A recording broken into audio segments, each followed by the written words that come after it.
Ladies and gentlemen, a warm welcome to the legendary Clay Guida in action this weekend. It should be a really fun fight for you. It's always a fun fight to see you in action. How do you feel about this one? Man, I feel better about every fight, man. This is going to be one for the books. Scotty Holtzman is, he's fought the who's who. He's fought, some big names. He's had quite a long layoff since his last fight. And, man, it's fun to be able to fight back down here in Florida. I live down here now, so we're going to have the hometown crowd. Florida is a fight state, man. And I really think that the crowd's going to be rocking. This place is going to be super loud, and we're going to put on a show for these guys, man. He's 39 years old. You usually give an absolute killers. Do you put him in that category? Do you see him as a winnable fight? Oh, absolutely. Every fight that we sign is a winnable fight. I think every fight favors us because of our experience, our veteranship, the time that we spent in there. You know, we've spent hours in the UFC octagon. Not many people can say that. So we've seen just about everything, and we're ready for whatever. And man, we're going to bring the hurricane to Orlando. You've been in the game for a long time. What's the biggest change have you seen, maybe in yourself, but also in the sport since you made your debut? The skill level has really, really escalated. In the whole landscape of all the with different weight classes, the women's division, these the 135-pound weight class is super stacked. These guys can do it all. They can kickbox, they can grapple, they have knockout power, the speed, everything. Just like most professional sports, these athletes are becoming dangerous, dangerous weapons all around. And with myself, same thing. Our skill level is getting closer to our toughness level, and that makes for a recipe for success. And our opponents have been finding out the hard way recently. How do you see yourself beating Mr. Holtzman? I see us putting the pressure on him and we're really wearing him out. We've seen that he starts to fade in the later rounds, and I don't think he's going to be able to hang in there with us. With a rabid, hungry animal. It's nice to fight finally in that big cage again. We're gonna have a lot of room in there to get that takedown, and we're gonna control the pace, and we're gonna show these guys what wrestling's all about. You've got some wins over plenty of legends on your resume, like RDA, BJ Penn, Nate Diaz. Who is the guy who people come up to you about the most, or the guy that you're most proud of beating?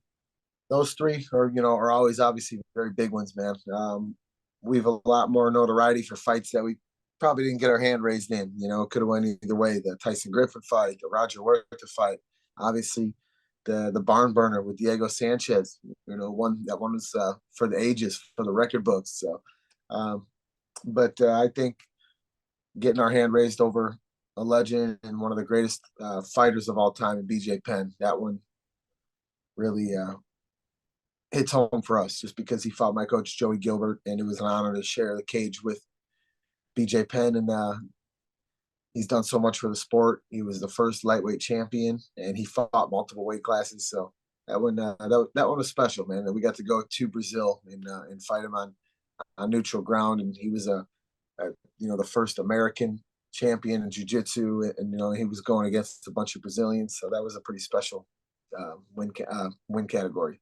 What was going through your mind? People talk about that Diego Sanchez fight a lot. What was going through your mind? What was the setting for that to be the classic that it was? Like, what was the background for you?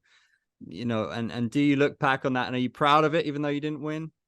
Oh man, a fight like that is one that's going to stand out. It's etched in time forever. People are always going to remember that. Even young kids that really don't know sports, once they see that, a lot of people become MMA fans. A lot of people have become MMA fighters. It sounds like Paddy Pimble said when I finally met him at an event in May this year, the Gagey first Charles Oliveira and Chandler versus Tony Ferguson fight. I got to meet him there, and he said that's why he became an MMA fighter. It's because of that fight. So stuff like that is special to me and my family. That fight got us into the UFC Hall of Fame, thanks to Diego. And that one will be in the record books forever. So not my best performance, definitely not what we had planned on. It kind of went sideways right at the bell. I did exactly what my coaches told me not to do.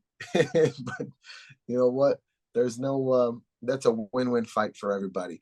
That the Pearl at the Palms, that was the loudest event. Even though it's a small place, that's what made it so much more special. It was the loudest I've ever heard an arena, and there was probably only 2,500 or maybe 3,000 people in their tops, but everybody was standing and screaming. Probably the security guards. And, that was a special one, man. That was a fight for its time and place. I reeled off a bunch of legendary names there. RDA is the only one still going. Is there anybody left who, before you hang them up, you simply, out of respect or how you feel, you've got to fight them? In my weight class or any weight class, man? Yeah. They know we're always up for a good battle. We always want to test ourselves, man. You know, it'd be good to, you know, we're going to be doing this for quite a while still. So we're always open to new names. You know, I could see myself fighting some guys at 170. You know, we'd always like to put it up, you know, test ourselves against the likes of Conor McGregor, just to say that you know, we went in there and fought one of the guys that, you know, was a 2-time champ. You know, obviously Nate Diaz, we fought him once. We'd love to do that one again. There's yeah, I think those are just two top guys that everybody knows that have done so much for the sport, and I know that we're always a fun matchup for fights like that too. Maximum respect, Clay Guida. Thanks for your time, man. Always good to see you. Cheers, guys. Thank you. Enjoy the show Saturday.